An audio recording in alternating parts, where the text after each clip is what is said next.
If you see a strange lady in a black dress who claims to see ghosts, run. If I knew what was going to happen to me on the day my wife asked me to run to the store and grab a new set of kitchen supplies, I would have just stayed at home and ordered them online. But like they say, a happy wife, a happy life. It was Saturday morning. My wife and I had just got our first new house. On this Saturday morning, it was our first morning in our new home. My wife Samantha, tall, skinny, she never skipped yoga class once in her life. She was in the kitchen putting the rest of our stuff in the cabinets. My wife, who was 6 months pregnant with our daughter, she was moving around in the kitchen like her belly was not sticking out. I kissed my wife on her cheek and grabbed my car keys.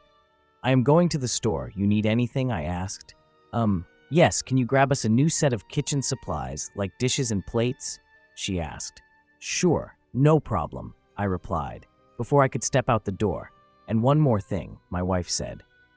"Can you stop by at the spiritual shop? Is not far from here. I need a sage so I can sage this house. You never know what kind energy the previous owners left," she said. "Okay, no problem," I replied. I started the car and thought to myself, well, first stop, the spiritual shop. As I am writing this letter today, I really wish I hadn't stopped at the spiritual shop that day. As I was leaving the driveway, I looked in my rear view mirror just to see my wife waving at me goodbye. I smiled and honked to let her know I see her. This is when things got really weird.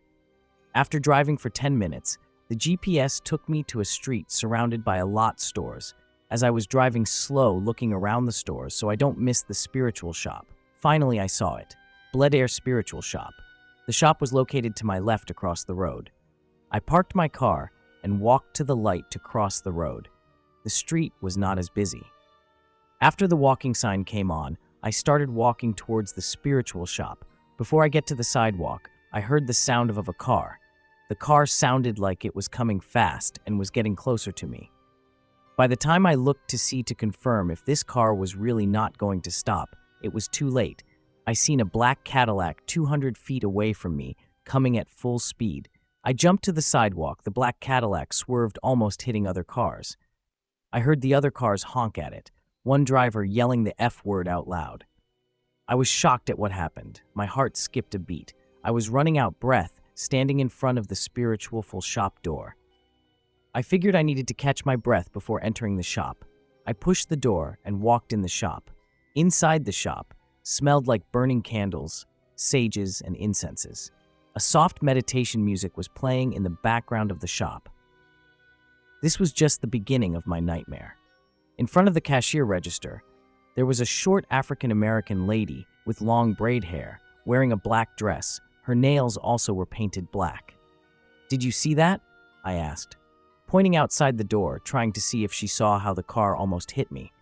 The lady said, "Yes," with a smile on her face. "Welcome to New Orleans. Some people, they drive crazy out here," she said. Before I could say anything else, the lady in the black dress stepped out from the register and walked towards me. She stared into my eyes like she was reading my soul. It was awkward, to be honest. Then the lady stepped back and said, "You must be new to this town," she said. "We moved into town yesterday," I replied. "How did you?" Before I could finish what I was trying to say. "And you here for a sage," she added. At this point, I thought to myself, this lady is a psychic.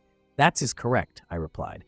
"Follow me," the lady said. I started walking behind the lady as she led the way. "I have lots of gifts, including the gift of seeing ghosts," she said. I didn't say anything. I was just ready to get the sage and be done with this awkward and weird energy, I thought to myself. The lady opened a door behind the register. It was a small room. The room looked like a waiting room, but there were no chairs. Only some sigil symbols on the walls and some crystal stones. "Sit on the floor is good for you. I will be right back," she said. Feeling awkward, I sat on the floor. There was a blanket with sigil symbols all over it, laid in the middle of the room. I noticed to my right, on the corner of the room, there was a teenager girl. She was skinny, tall, dark hair, probably only 19 years old. Something was odd about this girl. She was facing the wall, not bothering to move around to even see who just walked in. I also realized in front of her there was a dark candle. The candle was lit, and she was just staring at the candle flames. She must be meditating, I thought. After 10 minutes, I started to lose patience. Where the hell is this lady? I thought. I tried to look at my watch to see what time it was. I looked at my wrist. Wait. I didn't have my watch. That's odd, because I swear I had it on me that day. I let it go. Maybe I thought I had it, but didn't. So I decided to call my wife and tell her I was going to be late. As I reached into my pocket to get my phone, to my shocking surprise, my phone was also missing. What the hell is going on? At this point, I was done with this shop. I was ready to leave. I looked at the teenager girl who was still staring at the candle. "Excuse me," I said. "Do you know how long she is going to take?" I asked the teenage girl. The girl turned around and looked at me. Her face was emotionless. "Are you waiting for your parents too?"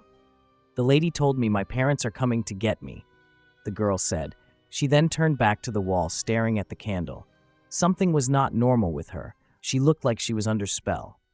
Okay, it is time for me to leave. Before I could get up and leave, I figured I should let the lady in the black dress know that I am leaving. "Hey lady, I am leaving. I have to get home," I yelled. When I tried to get up, something was not right. I noticed I couldn't get up. It felt like there was an invisible force pushing me down to not get up. I felt like I was paralyzed from my chest down my legs.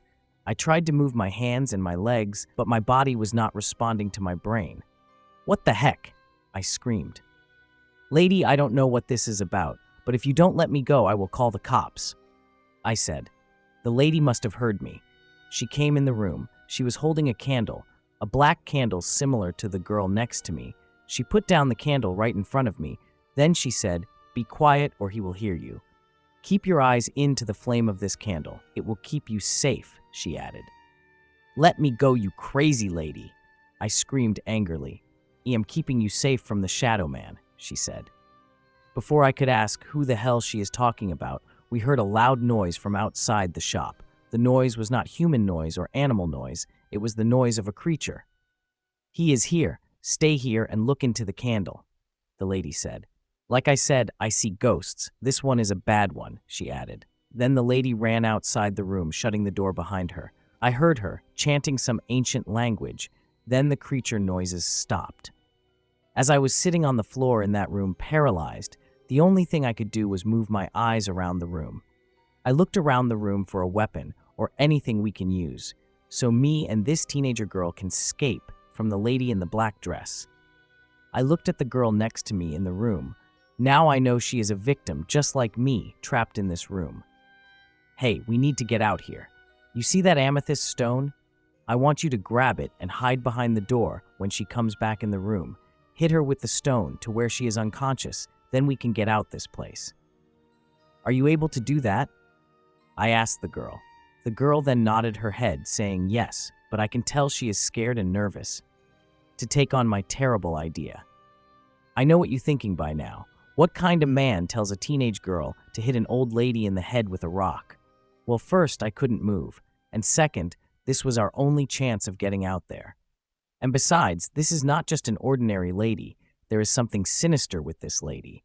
And soon, the girl and I will find out. Nervously, the girl got up. She picked the rock that was at the corner of the room. She walked by the door and stood next to the door. With the rock in her hand, I noticed she was a little bit shaking. I looked at her. "You will be fine," I said. Deep down, I didn't know how this was going to turn out. After a couple minutes, we heard the lady coming. I seen the girl getting ready to swing as soon as the lady walks in. When door opened, the girl swung at the lady, aiming to hit her on the back of her head. But to my surprise, the lady caught the girl's hand before she hit her. This is when I knew both the girl and I are no match for this lady.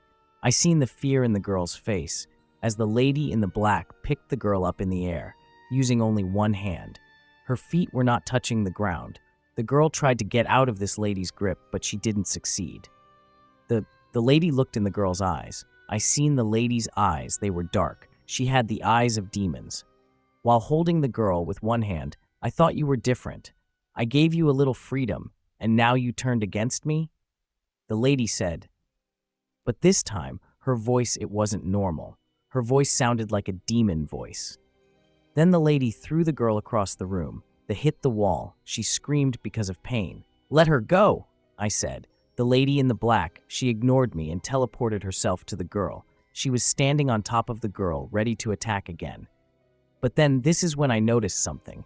The impact of the girl getting thrown by the wall somehow. It turned off my candle. I noticed I could move. I finally saw what was holding me back. My whole body was wrapped around with this strange roots coming from the ground like a snake. These roots, they were moving like they were alive. At first, I didn't see them, but now the candle is off. The spell is broken. I saw them. I got up quick before the lady attacks the girl again. I picked up the rock and then hit the lady with the rock. I should have known this would do no damage. The lady turned around and looked at me with her demon eyes. She then pushed me with her 2 hands. Her strength were not human strength, because after that push, I flew through the door, breaking the door open. Then I felt glasses breaking on my back, while still in midair flying from the push of the lady. Then I landed on a concrete. I felt my whole body in pain. As I was trying to get up, I noticed something. I was outside the shop. I also noticed another shocking thing. The street was silent. The sky was dark red. The sky was not the same as it was earlier when I got here at the shop. Wait, where is everyone? The street is the same street. All the stores were still here, but the place looked like it was abandoned, and everyone disappeared. It was like I was in a different world. The weather felt a little calm but cold. It was a little bit foggy. I could barely see anything. I finally got up, remembering I have to get in the shop to save that girl. I noticed the broken glasses on the shop fixed itself. I tried to open the door. It didn't work. I tried breaking the glass. It was no luck. Then I heard it. The same noise I heard when I was inside the shop. Maybe the lady was right. I'm not safe out here. This bad ghost has found me. The noise was coming from all over the place, and it was getting closer. All of a sudden, the noise stopped. Everything was silent. I tried to run, then I noticed I couldn't move. I also felt a dark energy, like I wasn't alone. When I looked up, a shadowy figure, tall with red eyes, standing right in front of me. Then it spoke. "You are no match with the entity you fighting with," the shadowy figure said. With a wave of his hand, I was free. I started backing up slowly as the shadow man glides towards me slowly. "Where am I? What are you?" I asked. She must have erased your memories on how you ended up here between the living and the spirit realm. What you mean between the spirit and living realm? Am I dead? I asked. Let me show you. Then the shadow man snapped his fingers. I couldn't believe it. The shadow man took me to a scene. This scene was in front of the spiritual shop. Everything was back to normal. The street was clear. The sky was clear. The cars, everything was back how it used to be.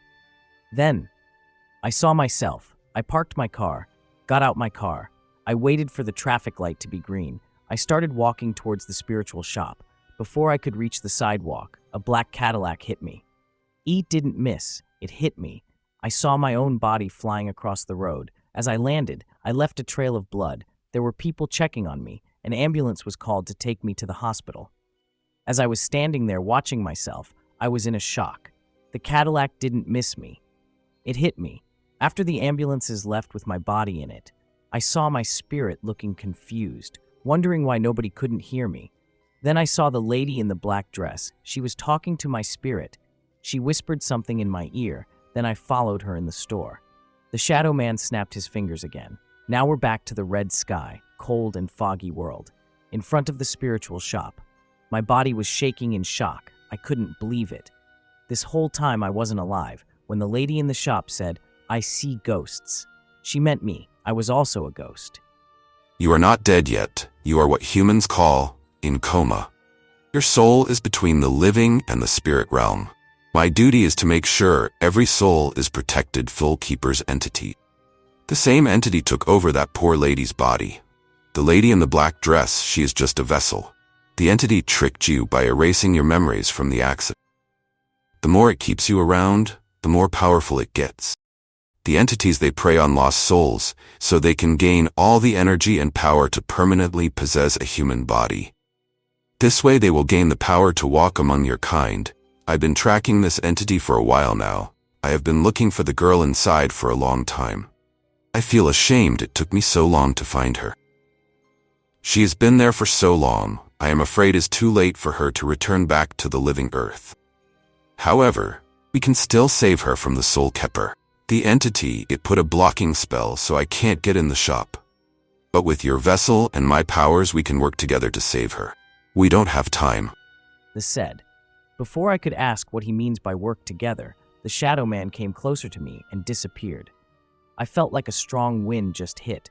Then I felt warm. I felt a different energy, an energy of anger, also calm at the same time. I felt no fear. Everything around me looked familiar. My thoughts were not my thoughts. Somehow I could see clear, like my eyes were X-ray vision. I could see through anything. I looked at the shop I saw through the glass, all the way inside the room I was in. Then I saw the lady in the black choking the girl. My anger grew more and more.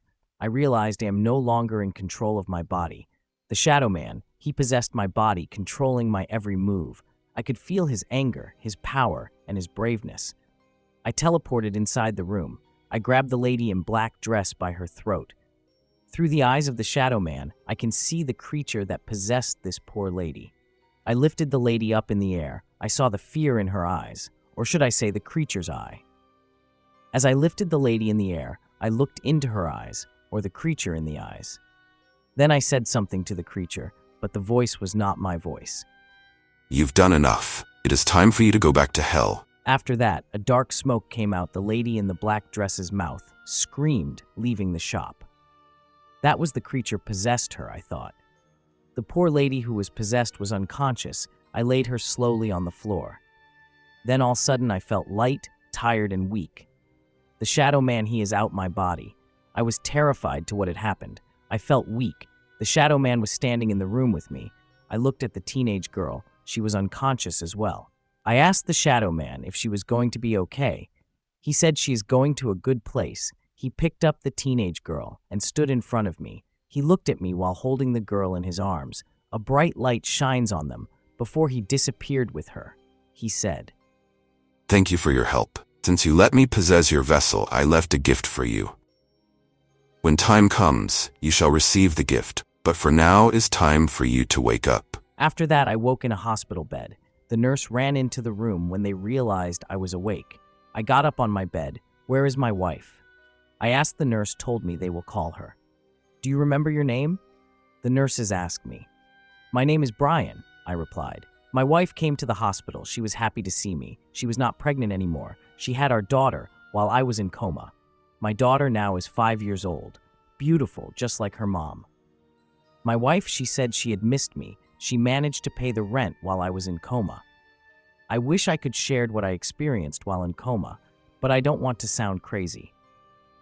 After 4 months, one day I was in the bathroom. My daughter and wife, they were downstairs. The doorbell rang.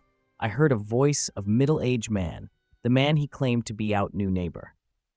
As I was looking in the mirror, hearing the man's voice, I sensed a dark energy, the same energy I felt when I had lifted the lady in the black dress up in the air to punish that demon that possessed her. I looked at my neck.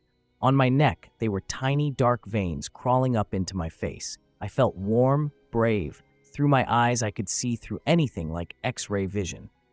From my bathroom, I saw the man downstairs in my house talking to my wife.